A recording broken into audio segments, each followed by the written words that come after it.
Hello and welcome to this special Boxing Day edition of Authors, Books and Coffee by CLC Kenya. I'm your host, Dr. Abiah Omukhango, and I'm so excited to have you join me today. Boxing Day is often overlooked in the flurry of Christmas celebrations, but its essence is deeply meaningful. Traditionally, it's a day of giving, a time to extend the love and generosity of Christmas to others in our communities. In today's episode, we'll explore how we can embody this spirit of giving in practical ways. We'll also highlight an inspiring book, enjoy our focus on family with Abiah Omukhango, and close with a word of encouragement for this holiday season. So, grab your favorite cup of coffee, tea, chocolate, glass of juice, or even water, relax, and let's dive into a meaningful Boxing Day together. Let's dive in. Boxing Day reminds us of the joy that comes from sharing what we have with others. As authors, we have a unique gift, the power of words that can be a blessing to our communities. Here are a few tips on how you can embody the spirit of giving today. 1. Donate books to a local library or school. Consider giving copies of your books or other inspiring literature to schools, churches, or community centers. A single book can plant a seed of hope and knowledge in someone's heart. 2. Host a free writing workshop. Share your skills by hosting a workshop for aspiring writers. This could be in person or online and doesn't have to be complicated. Your encouragement might just be the nudge someone needs to start their writing journey. 3. Write a note of encouragement. Use your gift of words to bless someone with a heartfelt letter or card. Whether it's a friend, a reader, or a family member, your words can bring healing and hope. 4. Partner with your local church. Work with your church to identify families in need and contribute by gifting Christian books that uplift and inspire. Remember, no act of kindness is too small. As Jesus said in Matthew chapter 25, verse 40, "Truly I tell you, whatever you did for one of the least of these brothers and sisters of mine, you did for me." Let's make this Boxing Day count by sharing our gifts with the world. Now, let's talk about Leap of Faith by Norman Grubb. This incredible story captures the journey of Ken and Bessie Adams and their family as they followed God's call to establish CLC International in 1941. Their story is a powerful testimony of faith. Against the odds, they stepped out to create a ministry that would impact countless lives through Christian literature. Their leap of faith reminds us of the importance of trusting God's plans, even when they seem impossible. Let the Adams story inspire you to take your own leap of faith, whether that's starting a new project or pursuing a God-given dream. If you haven't read this book, get a copy at kenyaclc.org. Now, let's move to our family focus segment, and today I'm thrilled to welcome our eldest daughter, Abiah Omukhango, to the podcast. Abiah, thank you for joining us. Today we are talking about something that affects many families, screen time and its impact on children's values and creativity. What are your thoughts? Thank you for having me, Mum. Just to say to the audience, we call you Mom Major because you are our manager for the family talents. Anyway, I've noticed how TV and screens, while entertaining, can sometimes replace activities that build creativity, like reading or drawing. Too much screen time can also shape values in subtle ways, depending on what children watch. That's so true, Abiah. Studies show that excessive screen time can influence behavior, reduce attention spans, and even impact academic performance. It's not just about what children watch, but also the sheer amount of time spent on screens that can affect their creativity and overall development. Finding a balance between screen time and other activities is essential for families today. Parents play a pivotal role in setting boundaries and introducing alternative activities that stimulate imagination and critical thinking. There has to be a way for families to strike this balance now that we cannot deny the technology era we live in. I know you have a very personal and inspiring story about this, Abiah. Can you share your testimony about what happened when you were 10 years old and how it shaped your journey? I agree with your points, Mom. I think families can set limits on screen time and intentionally include other activities like reading. Parents can also monitor what kids watch and have conversations about the values shown in TV programs or movies. So, my testimony. It was a painful one at the start, but it ends well. When I was about 10 or 11 years old, my parents made a decision that completely changed the course of my life. They gave away our TV. I remember coming home one day and staring at the gaping hole where the TV used to be. Since back then, in 2013 or 2014, CLC Kenya did not have books for kids.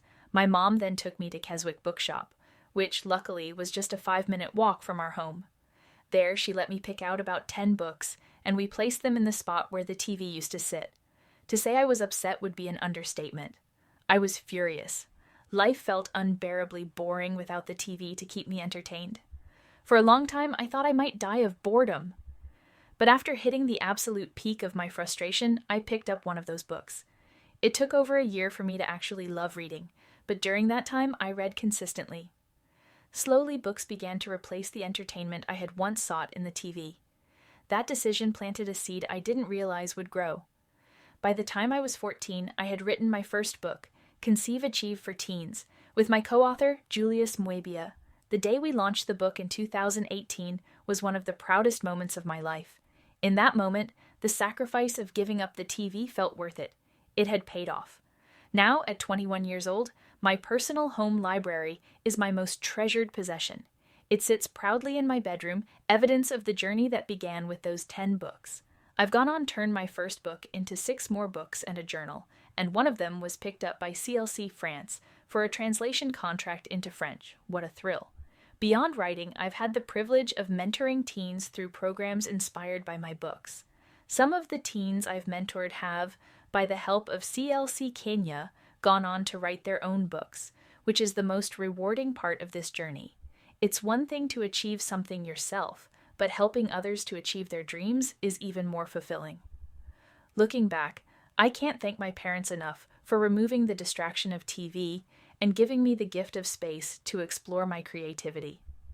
Don't get me wrong, I still had access to laptops and phones, but that was much more controlled. A TV sits there all day, beckoning for attention, and without it, I had the time and room to develop my gifts. Did I mention we stayed without a TV for about 4 or 5 years? Now we do have a TV at home again, but I often remind my parents to limit its use for my younger siblings, Ella and Ethan, who are about a decade younger than I am. They watch at specific times, and I love seeing them also have the opportunity to explore their creative sides. They are now authors too, with about 10 books between them. To all the parents out there, your children might not end up being writers like my siblings and I, and that's okay, but they need the space to be bored. That boredom is a fertile ground for discovering their gifts and talents. TV takes away that space.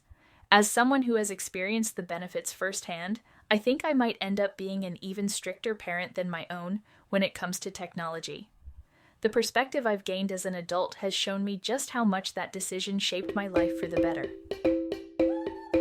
Great insights, Abiah. Families, remember that encouraging reading isn't just about keeping kids busy. It's about planting seeds of knowledge and creativity that will last a lifetime. This Boxing Day, consider gifting your children books that inspire and challenge them to grow in faith and imagination. Thank you, Abiah, for sharing your testimony with us. Dear parents, here are 3 takeaway points for all of us, myself included, as I need a reminder for my 2 younger children who are 10 and 8. 1, the value of removing distractions to foster creativity. By giving away the TV, we created a space for Abiah to explore other forms of engagement, like reading and writing. This decision highlights how eliminating constant distractions, like screens, can open up room for children to discover and nurture their creative gifts. 2, the power of consistent exposure to positive habits. Although it took Abiah over a year to develop a love for reading, the consistent exposure to books eventually transformed her perspective. This underscores the importance of patience and persistence in cultivating positive habits in children, even when they resist initially. 3. Boredom as a catalyst for growth. Abiah's journey demonstrates that boredom isn't a bad thing. It can be a powerful catalyst for self-discovery.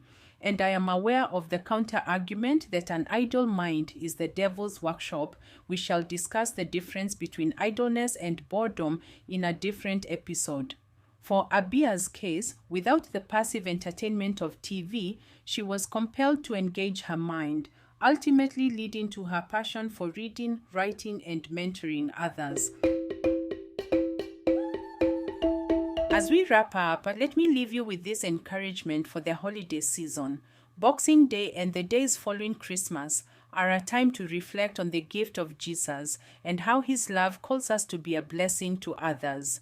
Galatians chapter 6 verse 9 says, "Let us not become weary in doing good, for at the proper time we will reap a harvest if we do not give up." Whatever you do this season, whether it's giving a gift, writing a note, or simply spending time with loved ones, do it with love and joy. Remember, it's not about the size of the gift, but the heart behind it. Let's use this time to refocus on God's purpose for us and carry the spirit of Christmas into the new year. Thank you for joining me on this Boxing Day edition of Authors, Books and Coffee by CLC Kenya. I hope today's episode has inspired you to embrace the spirit of giving, invest in family reading away from TV, and take a leap of faith in your own journey. If you enjoyed this episode, please subscribe, share it with friends, and let us know how you're making this Boxing Day meaningful in the comments section on WhatsApp, social media, and on our websites. Let's keep spreading God's love and light through our words and actions. From our CLC Kenya family and Omukhango family to yours, have a blessed holiday season and a joyful new year ahead. Until next time, keep reading, keep writing, and keep trusting in God's perfect plan for you and yours.